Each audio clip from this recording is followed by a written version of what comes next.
Iceland की खूबसूरत सड़कों पर एक युवा अमेरिकी जोड़ा एक साथ शानदार छुट्टियां बिताने के लिए आ रहा है। रिले तस्वीरें लेने के लिए एक पुराना कैमरा लेकर आया है और उसकी प्रेमिका जनाई खुशी खुशी उनके लिए पोज दे रही है। अपने होटल के कमरे में ठहरने के बाद वे आइसलैंड के चारों ओर भ्रमण पर निकलते हैं, जो उन्हें सक्रिय गीजरों और गर्म झरनों से होकर ले जाता है। बाद में रात्रि भोजन के समय जनाई सोचती है कि क्या वे इतने पुराने कैमरे के लिए फिल्म ढूंढ पाएंगे, लेकिन रिले उसे आश्वस्त करता है कि वह पर्याप्त मात्रा में फिल्म लाया है और आधुनिक कैमरा खरीदने के उसके प्रस्ताव को ठुकरा देता है। उन्होंने बताया कि वो नहीं चाहते कि कंप्यूटर सब कुछ स्वतः सही कर दे, बल्कि वो हर क्षण को उसकी सभी खामियों के साथ कैद करना चाहते हैं। इसके बाद वे सभी महत्वपूर्ण पर्यटन स्थलों जैसे ऐतिहासिक चर्च और कुछ खूबसूरत झरनों का दौरा करते हैं। शाम को वे सोने के लिए होटल में लौट आते हैं, लेकिन बाद में आधी रात को जनाई जाग जाती है और खिड़की से बाहर देखती है तो देखती है कि अचानक एक तेज रोशनी कुछ सेकंड के लिए आसमान पर छा जाती है, जो गायब होने से पहले कुछ सेकंड के लिए आसमान पर छा जाती है। अगली सुबह दंपति नाश्ता करने के लिए नीचे जाते हैं, लेकिन वे देखते हैं कि बुफे खाली है और आसपास एक भी कर्मचारी नहीं है। वे एक कैफे में नाश्ता करने का निर्णय लेते हैं, लेकिन जब वे बाहर जाते हैं तो सड़कें भी खाली और शांत पाते हैं। ये सुनिश्चित करने के लिए कि समय बहुत जल्दी तो नहीं है। दोबारा समय देखने के बाद वे सोचते हैं कि क्या आज कोई विशेष अवकाश है और विभिन्न भवनों में घुसने लगते हैं, लेकिन कोई फायदा नहीं होता। ऐसा लगता है जैसे शहर का हर एक व्यक्ति उनके अलावा गायब हो गया है। घबराकर वे थोड़ी और भटकते हैं और खोज करते हैं, जब तक कि अंततः वे हार नहीं मान लेते और सत्य को स्वीकार नहीं कर लेते। वे अकेले हैं। वे अपने रिश्तेदारों को फोन पर कॉल करने की कोशिश करते हैं, लेकिन कोई जवाब नहीं देता और जब रिले टेलीविजन देखता है तो उसे पता चलता है कि सभी समाचार चैनल बंद है, सोशल मीडिया भी चुप है और दंपति होटल लौटने का निर्णय लेता है।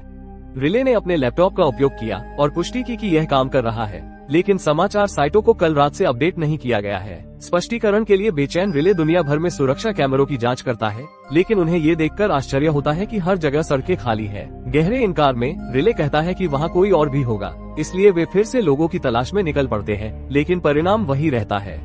परेशान होकर और समाधान के लिए बेचैन होकर रिले को एक खुली खिड़की वाली कार दिखाई देती है और वे इसका उपयोग शहर में और अधिक गहनता से खोज करने के लिए करते हैं। फिर भी उन्हें कोई नहीं मिलता। अंततः वे ग्रामीण इलाकों की ओर निकल पड़ते हैं, लेकिन उन्हें कोई नहीं मिलता। जनाई को आश्चर्य होता है कि क्या अंततः प्रलय आ गया है और रिले के कहने पर वह पुनः अपनी मां से संपर्क करने का प्रयास करती है, लेकिन कोई लाभ नहीं होता। जब वे अंततः हार मान लेते हैं तो वे इस तथ्य में सांत्वना ढूंढने का प्रयास करते हैं कि कम से कम उनके पास एक दूसरे तो है। जब रात हो जाती है तो वे होटल लौट आते हैं और जनाई इतनी थकी हुई और परेशान होती है कि जब उसे रिले से 2 बार पर्दे बंद करने के लिए कहना पड़ता है तो वो चिड़चिड़ी हो जाती है। अगली सुबह रिले सबसे पहले उठती है और जनाई को भी जगाने की कोशिश करती है, लेकिन वो अभी भी खराब मूड में है और बिस्तर छोड़ने से इनकार कर देती है। रिले उसे कुछ देर के लिए अकेला छोड़ देता है और जब वह बाद में वापस आता है तो जनाई उससे पूछती है कि वे घर कैसे पहुंचेंगे, लेकिन रिले को कुछ पता नहीं होता। जनाई को अभी भी घर की याद आती है, इसलिए रिले जिंजरब्रेड लट्टे बनाने की कोशिश करती है जो उसे बहुत पसंद है। ये बहुत अच्छा नहीं है, लेकिन जनाई इस प्रयास की सराहना करती है। इसके बाद वे पास की किराने की दुकान को लूटने का फैसला करते हैं।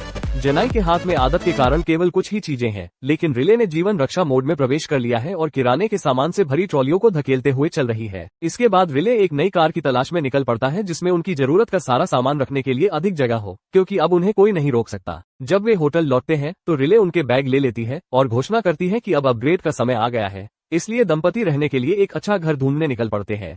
जब उन्हें कोई ऐसा मिल जाता है जिसे वे दोनों स्वीकार करते हैं तो रिले तुरंत सहज हो जाती है, लेकिन जनाई ये सोचने से खुद को नहीं रोक पाती कि क्या ये वास्तव में इतना सरल है। इसके बाद वे एक कपड़े की दुकान पर जाते हैं। जनाई फिर से केवल 1 या 2 चीजें ही लेना शुरू करती है, लेकिन जल्द ही रिले उसे स्थिति की याद दिलाती है और वे दोनों बिना किसी सीमा के सभी प्रकार के परिधानों को पहनने का प्रयास करते हैं, जिससे उनके जीवन में फिर से थोड़ी मस्ती आ जाती है। वे मोनोपोली खेलते समय थोड़ी शराब भी पीते हैं और हंसी मजाक भी करते हैं।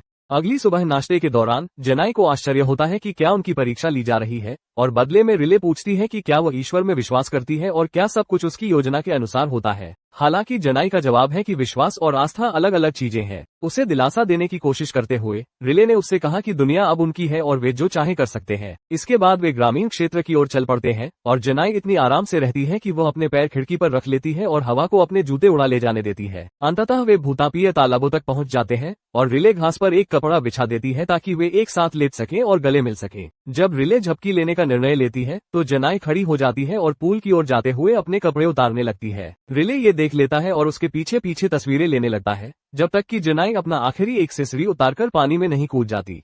रिले भी उसका अनुसरण करने में संकोच नहीं करती और जल्द ही यह जोड़ा पूल में मस्ती करने लगता है। इसके बाद दंपति एक साथ झपकी लेते हैं और कुछ घंटों बाद जनाई सबसे पहले जागती है और सुंदर खेतों में टहलने जाने का निर्णय लेती है। जब रिले भी जागती है तो वह फूलों के बीच उसकी खूबसूरत तस्वीरें लेना जारी रखता है। शाम को वे शहर लौटते हैं और किराने की दुकान में रिले एक बच्चे की तरह इधर उधर घूम रहा होता है, जिससे वो गिर जाता है और उसका हाथ चोटिल हो जाता है। उस शाम वे एक रोमांटिक डिनर के लिए सहमत हो जाते हैं और इस अवसर के लिए वे अच्छे से तैयार भी हो जाते हैं। हालांकि जेनाई स्टोव में जो कुछ हुआ उसके बारे में सोचना बंद नहीं कर सकती और रिले को उसके व्यवहार के लिए फटकार लगाती है तथा बताती है कि उन्हें सावधान रहने की जरूरत है, क्योंकि अगर कुछ हुआ तो वहाँ कोई डॉक्टर या फायरमैन नहीं है जो उनकी मदद कर सके। हालांकि रिले को लगता है कि वो अतिशयोक्ति कर रही है और वह केवल मजे करना चाहती है, जिससे जेनाई परेशान हो जाती है और गुस्से में वहाँ से चली जाती है। कुछ ही क्षणों बाद रिले हाथ में एक गुलदस्ता लेकर सुनसान शहर से गुजरता है और उस घर के पास पहुँचता है जिस पर उनका दावा था, जहाँ वो जेनाई को बुरे मूड में लेटा हुआ पाता है। उसे इस तरह देखना पसंद न करते हुए रिले ने वादा किया कि अब से वो अधिक सावधान रहेगा। फिर जेनाई उठती है और अपनी पसंदीदा किताब के बारे में बात करती है तथा इस बात पर अफसोस जताती है कि वो उसे छुट्टियों में नहीं ला सकी। रिले ने आसपास एक और प्रति खोजने का सुझाव दिया, लेकिन जेनाई केवल अपनी ही चाहती है, क्योंकि यह उसके पिता की ओर से एक उपहार था और यह उसके तरीके के रूप में कार्य करता था और उसके जीवन में घटित सार्थक बातें। उदाहरण के लिए, जब उसने पहली बार स्वीकार किया कि वो रिले से प्यार करती है तो उसने यह बात उस पुस्तक में लिखी थी। रिले मुस्कुराती है, लेकिन साथ ही यह भी कहती है कि उनके पास वो सब कुछ है जिसकी उन्हें कभी आवश्यकता होगी, एक दूसरे में सुंदर दृश्य, बाकी वे इसे बस बना सकते हैं। जेनाई को ये बात अच्छी नहीं लगती और वो जोर देकर कहती है कि वो घर जाना चाहती है, लेकिन वे इस बारे में कुछ नहीं कर सकते। एक और भ्रमण और ढेर सारी नई तस्वीरें लेने के बाद दंपति घर लौटते हैं और जेनाई को पता चलता है कि नल का पानी अब नहीं आ रहा है। रिले ब्लूबेरी दही खाता है और इससे एक और बहस शुरू हो जाती है, क्योंकि यह वो दही नहीं है जो पहले समाप्त हो जाती है।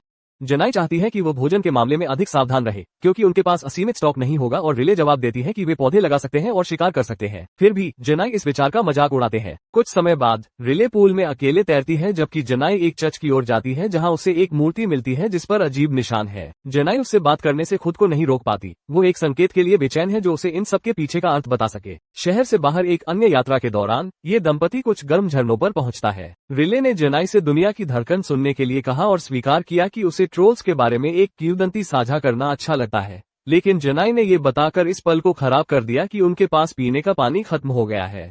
इसके बाद वे एक परित्यक्त विमान के धड़ के पास रुकते हैं और रिले उसकी कई तस्वीरें लेता है, क्योंकि उसे लगता है कि यह बहुत सुंदर है। हालांकि इससे जेनाई परेशान हो जाती है और कहती है कि यह सिर्फ मृत कचरा है जिसकी उपयोगिता समाप्त हो चुकी है। वो ये भी चिल्लाती है कि रिले जादुई तरीके से उसे खुश करने के लिए दृश्यावली नहीं बदल सकती। परेशान रिले पूछता है कि उसे क्या करना चाहिए, लेकिन जेनाई उसे सिर्फ आंखें खोलने के लिए कहती है और गाड़ी चलाकर चली जाती है तथा रिले को विमान के अंदर सोने के लिए छोड़ देती है। उस रात जेनाई कहीं दूर कार में सोती है और सुबह वो रिले की जांच करने के लिए विमान पर वापस आती है। जब वो जागता है तो उनमें से कोई भी एक शब्द नहीं बोलता। जेनाई ने शहर लौटने से पहले उनके साथ कुछ पीने के लिए साझा किया। बाकी दिन रिले शहर में घूमता रहता है और जो भी भित्ति चित्र और सार्वजनिक कलाकृति उसे मिलती है उसकी तस्वीरें लेता है। डरावनी आंखों वाली एक कलाकृति उसे बहुत डराती है, जिसके कारण वो अपनी फिल्म फेंक देता है। इस बीच जेनाई अपना समय लैपटॉप पर स्क्रॉल करते हुए, नोटिफिकेशन देखने और लोगों से संपर्क करने की कोशिश करते हुए बिताती है, लेकिन कोई फायदा नहीं होता। बाद में जेनाई प्रार्थना करने के लिए चर्च जाने का निर्णय लेती है, जबकि रिले अपने मन में चल रहे प्रोजेक्ट के लिए सामान इकट्ठा करने के लिए विभिन्न दुकानों पर जाता है। जब वो लिफ्ट में चढ़ता है तो अचानक दरवाजे बंद हो जाने से वो चौंक जाता है और एक पल के लिए उसे लगता है कि वो अंदर बंद हो गया है। सौभाग्यवश दरवाजे जल्द ही अपने आप खुल जाते हैं और रिले घर जा सकती है। जब वो आता है तो जेनाई को आसपास नहीं देखता, इसलिए वो खुद को उपकरण बनाने में व्यस्त रखता है। इस बीच जेनाई एक घोड़े को खाना खिला रही है और जानवरों की संगति का आनंद ले रही है, क्योंकि यह जीवन का एकमात्र नया दृश्य है जो उसने काफी समय से देखा है। कुछ समय बाद दंपति पुनः यात्रा कर रहे होते हैं और जेनाई अपने वॉइसमेल में पुराने संदेशों को सुनते हुए गाड़ी चला रही होती है, ताकि उसे याद रहे कि उसके परिवार और मित्रों की आवाज कैसी थी। कुछ ग्लेशियरों के पास से गुजरने के बाद वे कार से बाहर निकलते हैं और आसपास का भ्रमण करते हैं। फिर वे एक ग्लेशियर पर एक साथ बैठते हैं और जेनाई प्रकृति की शक्ति के बारे में बात करती है जो पृथ्वी को साफ कर देती है और कहती है कि शायद भगवान अधीर हो गए हैं। हालांकि रिले को लगता है कि भविष्य अनिश्चित है और वो अपने रिश्ते को नहीं छोड़ेगा। बाद में दंपति शहर लौट आते हैं और जेनाई को चित्रों को विकसित करने के लिए एक स्थान मिल जाता है। उसे एक फूलों की दुकान भी मिलती है, लेकिन उसका उत्साह तुरंत गायब हो जाता है जब उसे पता चलता है कि सभी फूल मुरझा चुके हैं।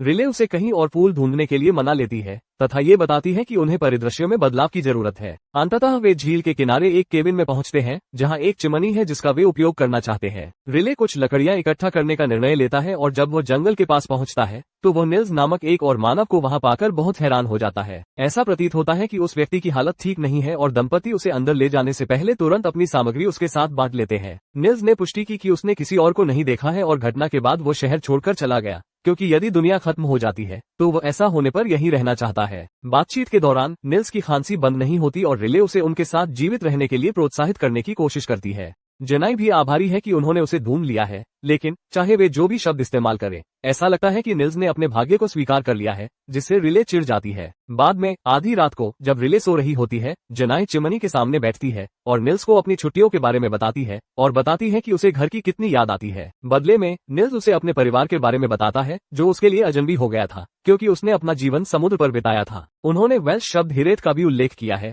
जिसका अर्थ है उस घर के लिए दुख जो कभी वापस नहीं आ सकता या जो कभी था ही नहीं। जनाई को लगता है कि भगवान ने उन्हें त्याग दिया है, लेकिन निल्स को लगता है कि सब कुछ मूलतः निरर्थक है। अगली सुबह रिले जनाई को जगाती है और बुरी खबर लाती है, निल्स की नींद में ही मृत्यु हो गई। जनाई अपनी आंखों से इसकी पुष्टि करने जाती है, जबकि रिले उसे दफनाने के लिए गड्ढा खोदने के लिए बाहर जाती है। जब जनाई बाहर आती है तो वह कहती है कि उसे निल्स को दफनाने का कोई मतलब नहीं दिखता, जिससे एक और बहस शुरू हो जाती है कि क्या उन्हें और अधिक लोगों को खोजने पर ध्यान केंद्रित करना चाहिए या जीवित रहने पर।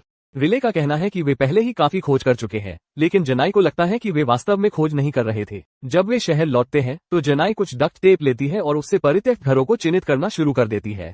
रिले उसका पीछा करते हुए उसे बताता है कि यह जीवितों को ढूंढना नहीं है, बल्कि वास्तव में मृतकों को चिन्हित करना है। वो उससे घर आने की भी विनती करता है। हालांकि जनाई का कहना है कि यहाँ कोई घर नहीं है। एक और बहस शुरू होती है और जबकि रिले ये बता सकता है कि जनाई आकाशीय उत्तरों की तलाश में है, वो सोचता है कि यह व्यर्थ है, क्योंकि वे वैसे भी कुछ भी नहीं बदल सकते हैं। वो जनाई को ये समझाने की कोशिश करता है कि वे अब भी एक साथ अच्छा जीवन जी सकते हैं, लेकिन जनाई स्वीकार करती है कि अब वो ये भी नहीं जानती कि वह क्या है। कुछ समय बाद रिले ने जनाई के साथ पुनः प्रयास करने से पहले पवन चक्की का निर्माण पूरा कर लिया। वो उसे एक नदी के पास ले जाता है और उसे उस ग्लेशियर को याद करने के लिए कहता है जिस पर वे बैठे थे, तथा समझाता है कि उस ग्लेशियर से पिघलने वाले पानी से ही यह नदी बनी है। उनका उद्देश्य जनाई को ये याद दिलाना है कि जीवन हमेशा चुनौतीपूर्ण होता है, जिसके कारण दंपति एक दूसरे को भावुक होकर गले लगाते हैं और चुंबन लेते हैं।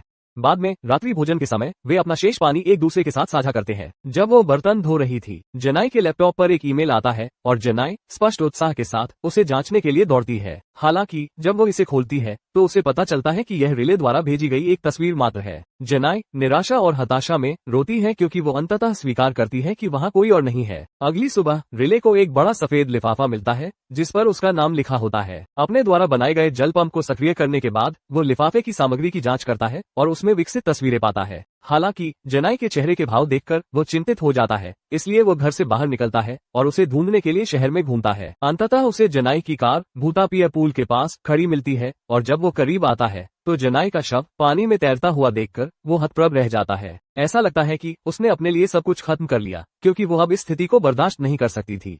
रिले पूल में कूद जाता है और जैनी को बाहर निकाल लेता है, लेकिन वो कुछ नहीं कर पाता। फिर वो उसके उदाहरण का अनुसरण करने की कोशिश करता है, लेकिन जीवित रहने की उसकी प्रवृत्ति बहुत मजबूत है। इसके बाद रिले जनाई के शरीर से चिपक जाता है और फूट फूट कर रोता है। जब वो शांत हो जाता है तो वो जनाई को पीछे छोड़कर वहां से चले जाने का निर्णय लेता है।